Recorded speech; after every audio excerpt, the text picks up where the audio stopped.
So ayan, good morning mga kapiks for today's video. Ngayon ay Monday, so school din naman po yung mga bata.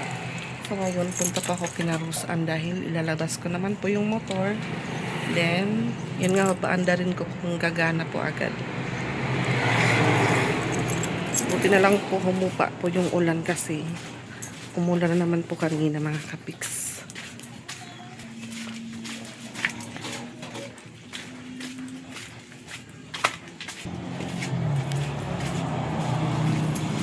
Sana umandar agad. Dungan karay.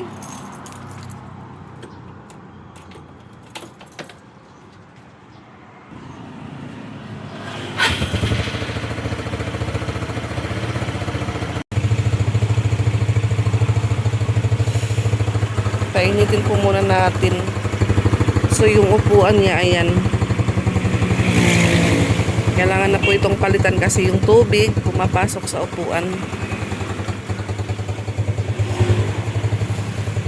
Makulimlim na morning. Painitin muna natin yung motor. 7:39 na po mga kapiks. Oh. O di parcel ito.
So ayan, kararating ko lang ulit dito sa bahay na ihatid ko na po ng maayos si Ate Ezra sa school.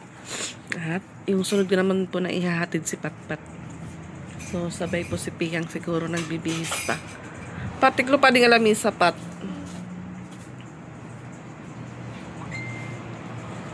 Daming sasakyan ngayon. Rush hour na rush hour dahil. Ayan, 7:50 na po. So ayan, ihatid ko na po yung dalawang bata din. Sabay ko din kunin yung certificate. Pat. Bulot na daw.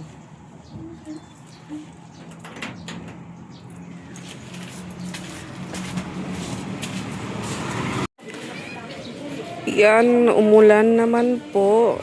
So, wala silang flag ceremony at nahihiya pa akong pumunta sa office ng principal para kunin yung certificate nila Patricia.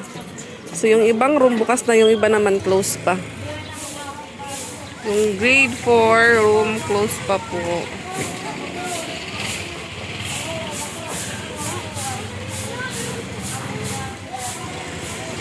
Maulan, maulan. Ang ganda ng office. Ay, thank you. Sharon. Thank you very much. Ayan, mga kapiks, tanghali na at bigla naman pong umulan. Buti na lang po nakauwi na si Patpat.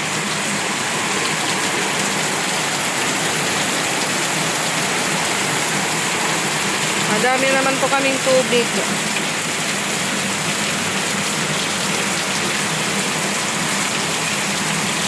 Yung mga nilaban ko po ng isang araw, nandyan pa, hindi ko pa po nakuha.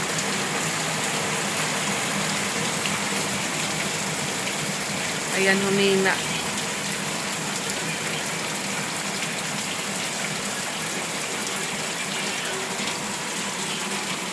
So, ayan mga kapiks, dito naman po kami sa school nila Ate Ezra. May ihahatid po muna ako. Ayan, nakapasok na po kami ni Ate Lani. Dito po yung flagpole nila mga kapiks.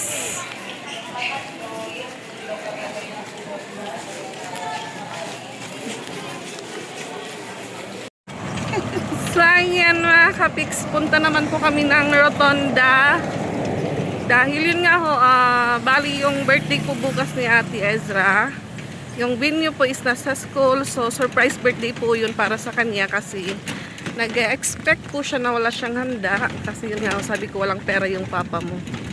Pero ano po si Pix na, yun nga ho, magpapak-lunch po kami. So yung hinatid ko po is yung tarpaulin niya. Then may kinausap ako na kaklase ni Ate Ezra para hindi niya po malaman na yung dala ko pong tarpaulin is para sa kanya bukas. So yun nga, punta naman po kami dito sa Rotonda dahil mag-advance payment po ako para sa manok na in-order lang po namin sa Crispy King para may free gravy na po siya. At ayan, nabutan po kami ng ulan ni Ate Lani.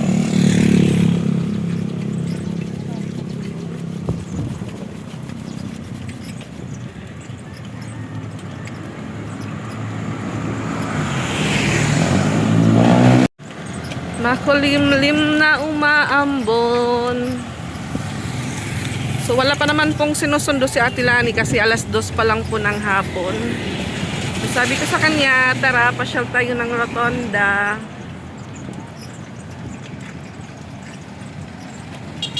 So manok lang po yung in-order namin.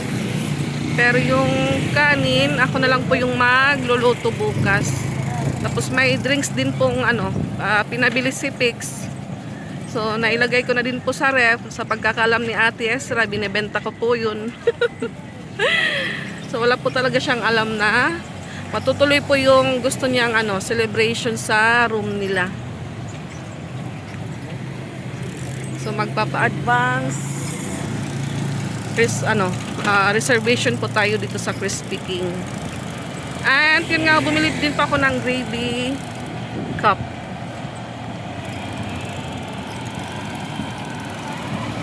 Ayan, tawid tayo. Charan, Crispy King. Tapos na po kami sa Crispy King. Daan po muna kami dito sa Macy Burger. Macy. Snack po muna kami ni Ate Lani. Kaso traffic mga kapiks. Hindi po kami pinapadaan.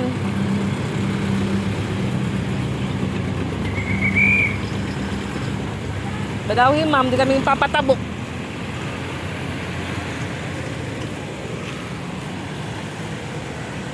Traffic pa, traffic. Gura, gura, gura, gura. Okay, nice burger. Ano te? Nadakop? Naka-pink?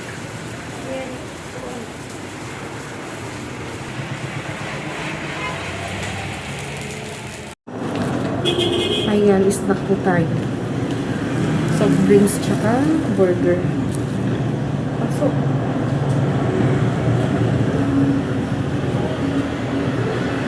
Kalimutan ko po magdala ng towel.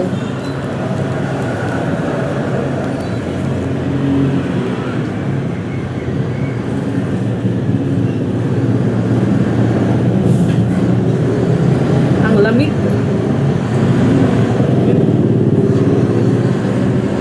Lalay mo?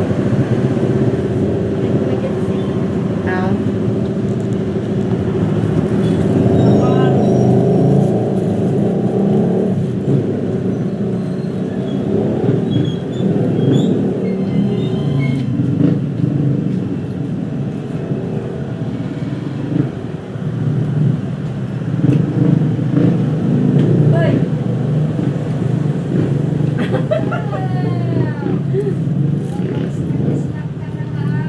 Tigang ting. Ha? Oh.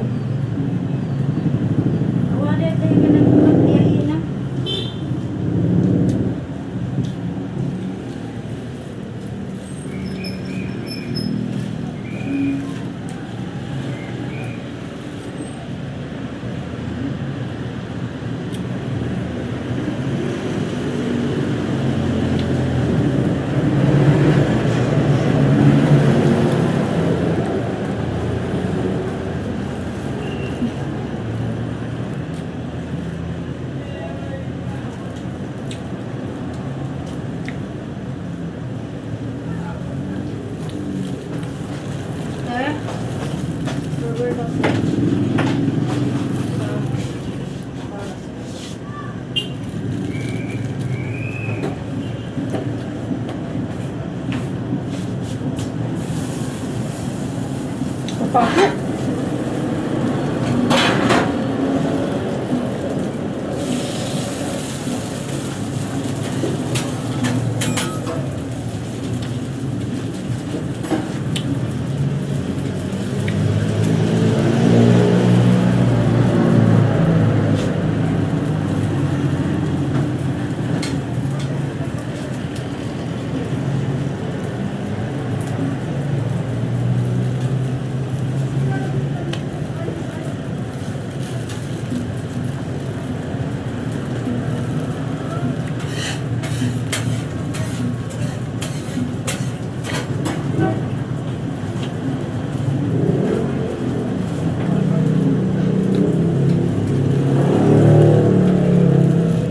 Ano ko yung mama? Nakabutas. May bili ka ba?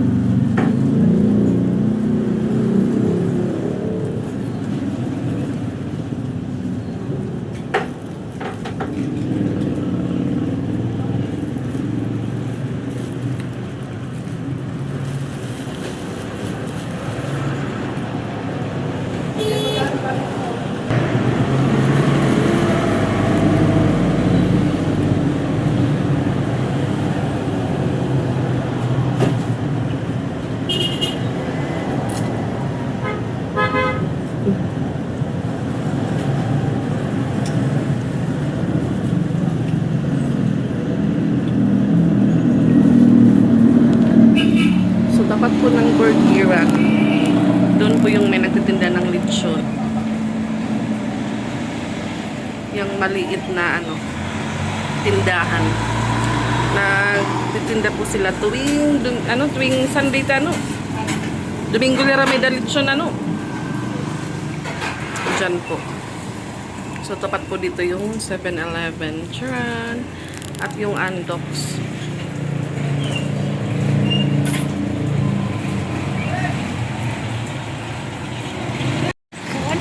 Tapos na po kaming mag-snack ni Ate Lani. So, uwi naman po kami dahil alas 3-4 na po. Baka magsilabasan na yung mga chikiting ni Ate Lani.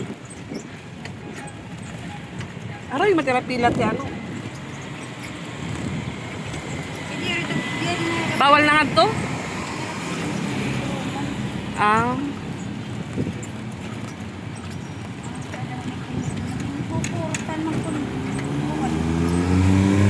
Ate buho. Bang!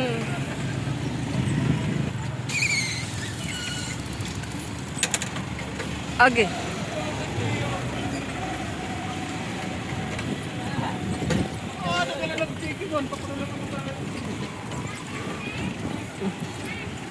Ate Lia, kausay ba? Asa kaya natin? Asa na? Ka-straight pa yan iya buhok.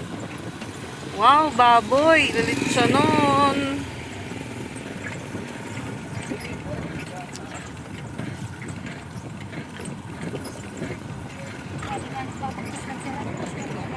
Ate, ole, hirang ado ha?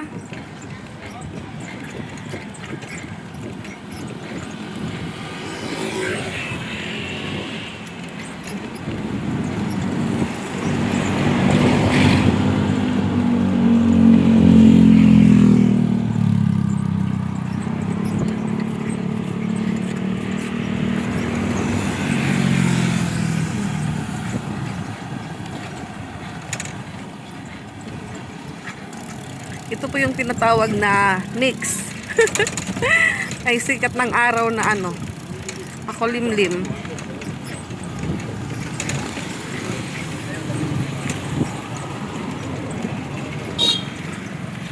Atilin mo na to. Dumadaan po yung mga friendship namin ni Ate Lani. Ay, nako. Ayan, dito yung isang village po sa ano, Manlorep. Ayan, RGD Village. May baha na naman po hanggang doon sa unahan, no? Tuwing umuulan, iyang ano po, iyang area yung palaging binabaha. Ay, ganun din po sa Pustanis doon kina mama.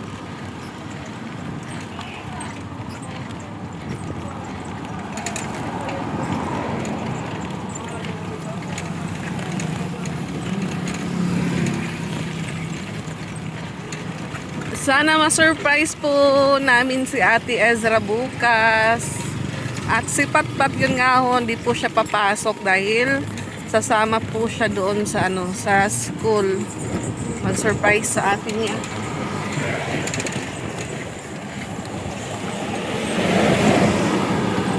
Itat nga puno, bagabagang gintriman ano te.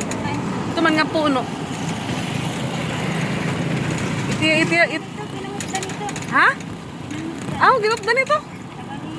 Asya kayo, bagan ba ang ginkan ba? Gintriman.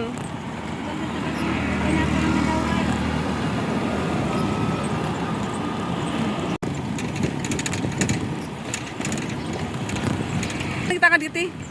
Dili may farmasya.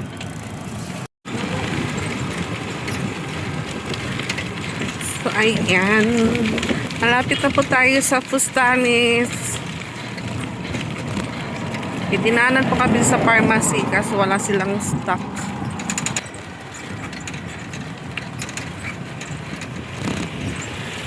So si Rosa, nagtanong siya kanina kung saan daw kami pupunta.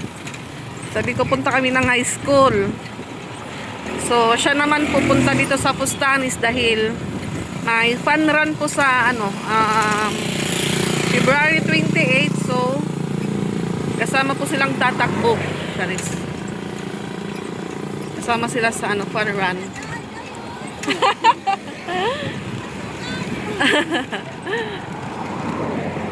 Yung best friend ni Ate Lani nagtatanong kung ano daw, tuloy daw sila. Iwan ko kung saan yung usapan nila. So yun nga, balik po tayo kay Roseanne. So sabi ko kay Roseanne, punta kami ng ano, school kasi may ganon, may ihahatid ako doon. Sabi ko, tara sama ka. Sabi niya, magsama-sama lang ako. Sabi ko, oo. Kaso mabigat na tayo.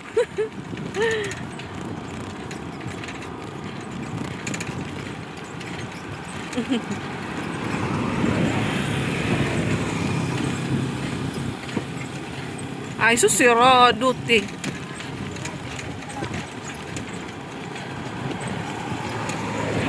Yung Gcash out, cash out, cash in, close po mga kapiks.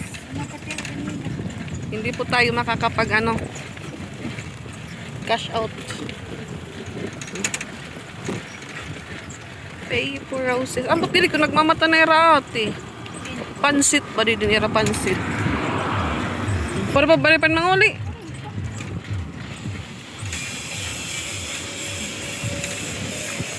So dito po kina Ate Malo, may hinihiram pa kong color para po lagyan ng soft drinks bukas. So siguro bukas ko na lang din po kunin para hindi makita ni Ate Ezra. Kasi yun nga, sa pagkaalam niya po sa soft drinks, ay, hi! Benta namin si Kuya Rinan. Dito na po tayo. Bakit doon na si Kulandy? Nananatak pasahe ha?